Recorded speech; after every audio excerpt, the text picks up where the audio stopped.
The last time this shoe made an appearance was 26 years ago. At least I know I'm still young when they retro a shoe that I wasn't around to see. The Nike Air Foamposite One came out in 1997 in the royal blue colorway.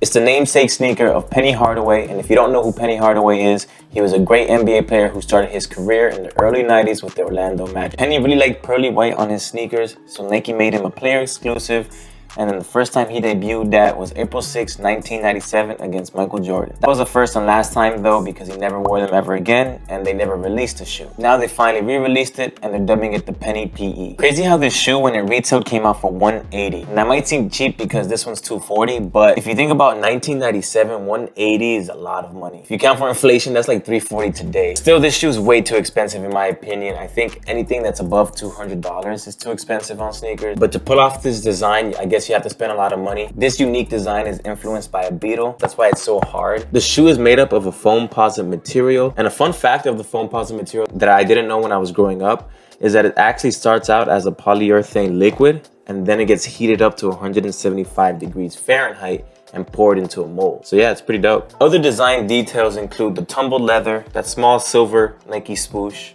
a cream outsole, herringbone traction, a carbon fiber plate, a mesh tongue, a blue insole, and the 1 cent logo on the heel, outsole, and tongue. Now my personal thoughts on the shoe, I think the shoe looks dope. I've always been a fan of Foamposites. They're just too expensive for me to just keep. I've had the royal blue and the metallic red ones before. Personally like this colorway a lot. Actually one of my favorite colorways just because it's so simple. It's bright, it's white. Like I said in the cement gray video, springtime and a lot of shoes that you want to wear during this time is just like bright colors, something that pops out. And if you're a fan of Foamposites, or if you grew up in the 90s or early 2000s, then you'll definitely love these. If you're a collector and you've always been into foams, then this is definitely one that you want to have in your collection, especially because this is the only time it's been released, and who knows if they're going to release them again.